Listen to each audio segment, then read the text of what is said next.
हलाल और हराम के इलेक्शंस का दौर जो है वो नेशनल कॉन्फ्रेंस ने शुरू किया है। इलेक्शन शुरू होते ही पॉलिटिकल पार्टीज की अगर बात करें तो एक दूसरे के ऊपर तंज कसने से नहीं हट रहे हैं। वहीं आपको बता दें, शुक्रवार के दिन महबूबा मुफ्ती ने भी अमर अब्दुल्ला को आड़े हाथों लेते हुए कहा कि नेशनल कॉन्फ्रेंस जब सत्ता में आती है तो उनके लिए इलेक्शन जो है वो हलाल हो जाते हैं। जैसे ही नेशनल कॉन्फ्रेंस जो है वो सत्ता से बाहर जाती है, इलेक्शन जो है वो उनके लिए हराम हो जाते हैं। ऐसा नेशनल कॉन्फ्रेंस आज से नहीं कर रही है, ऐसा नेशनल कॉन्फ्रेंस जो है वो बहुत ज्यादा सालों से, यानी अगर आप पास्ट ईयर्स की हिस्ट्री उठाकर देखें तो ऐसा नेशनल कॉन्फ्रेंस जो है वो उस दौर से कर रही है। जमात इस्लामिया के बारे में आप लोगों ने सुना ही होगा कि जमात इस्लामिया के जो जितने भी मेंबर्स थे वो भी इंडिपेंडेंट जो है वो इलेक्शन लड़ने जा रहे हैं, जो सोर्सेज के हवाले से जो है वो खबर निकल कर आ रही है। वहीं महबूबा मुफ्ती ने कहा कि मैं सरकार से ये दरख्वास्त करती हूं कि इनकी जो बैंड ऑर्गेनाइजेशन है उस पर जो बैन लगाया गया है उसे अपलिफ्ट किया जाए और इन लोगों को भी जमहूरियत के इस दौर में जो है वो चुनाव लड़ने का मौका दिया जाए।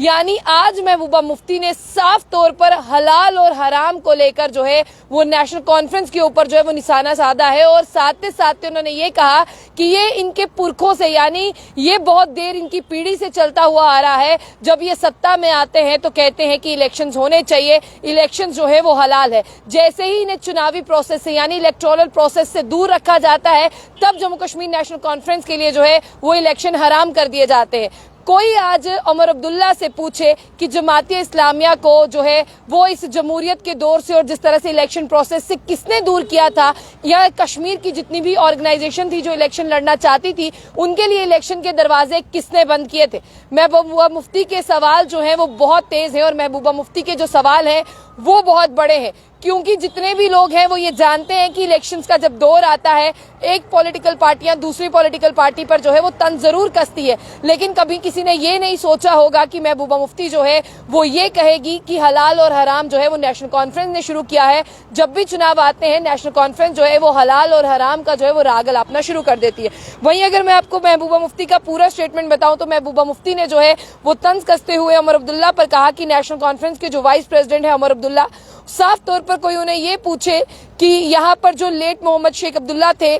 उन्होंने क्या किया था, उनके ऊपर भी चर्चा करते हुए महबूबा मुफ्ती ने ये कहा कि उन्हें जब चीफ एडमिनिस्ट्रेटर ऑफिसर बना दिया गया था, सीईओ बना दिया गया था, तब जो है उन्होंने कहा था कि इलेक्शंस जो है वो हो सकते हैं। उसके बाद वो प्राइम मिनिस्टर बने और प्राइम मिनिस्टर बनने के बाद भी जो है वो चुनावों का दौर जारी रहा। लेकिन जमाती इस्लामिया की बात करते हैं, जब चुनावी प्रोसेस चल रहा था 1987 में, इलेक्शंस को उनके लिए किसने जो है वो रोक दिया था और यहाँ पर जो है हर एक चीज के लिए कौन रोकता था और किन पॉलिटिकल पार्टीज को जो है वो इलेक्शन से दूर रखा जाता था 1987 में। आपको बता दें कि उन्होंने कहा कि साफ तौर पर नेशनल कॉन्फ्रेंस ने जो है उस समय उनके लिए दरवाजे बंद कर दिए थे और सिर्फ जमाती इस्लामिया के लिए नहीं, उन्हें ही इस इलेक्टोरल प्रोसेस से दूर नहीं रखा, तमाम उन पार्टीज को इलेक्टोरल प्रोसेस से दूर रखा, तमाम उन लोगों को उस प्रोसेस से दूर रखा जो शायद आज जम्मू कश्मीर की छवि जो है वो बदल सकते थे। इसीलिए जब वो सत्ता में नहीं होते तब वो कहते हैं कि इलेक्शन जो है वो हराम हो गए हैं और जैसे ही वो सत्ता में आते हैं तब वो कहते हैं कि इलेक्शन हलाल हो गए हैं। आप जानते हैं कि अब्दुल्ला ने भी जो है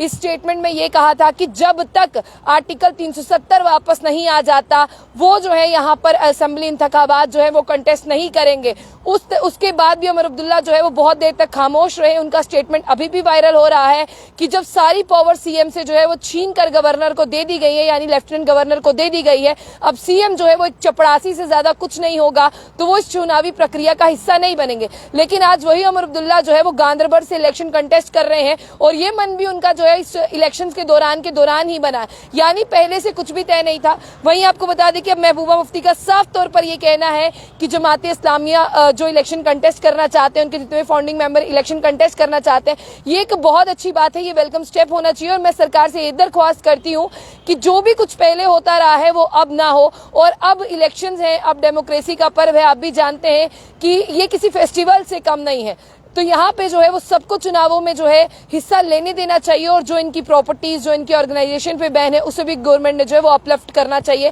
फिलहाल के लिए आपको बता दें कि आज महबूबा मुफ्ती ने एक और स्टेटमेंट दिया है जो काफी ज्यादा जो है बाकी स्टेटमेंट से बहुत ज्यादा अलग है और कहीं ना कहीं नेशनल कॉन्फ्रेंस के वाइस प्रेसिडेंट अमर अब्दुल्ला पर बहुत ज्यादा इल्जाम जो है उन्होंने आयद किए। उन्होंने कहा है कि नेशनल कॉन्फ्रेंस की बात करते हैं, उनके इतिहास का दौर रहा है, चाहे उनके दादा की बात करें, पिता की बात करें, जब वो सत्ता में रहते हैं तो इलेक्शन जो है वो कहते हैं होंगे और जब वो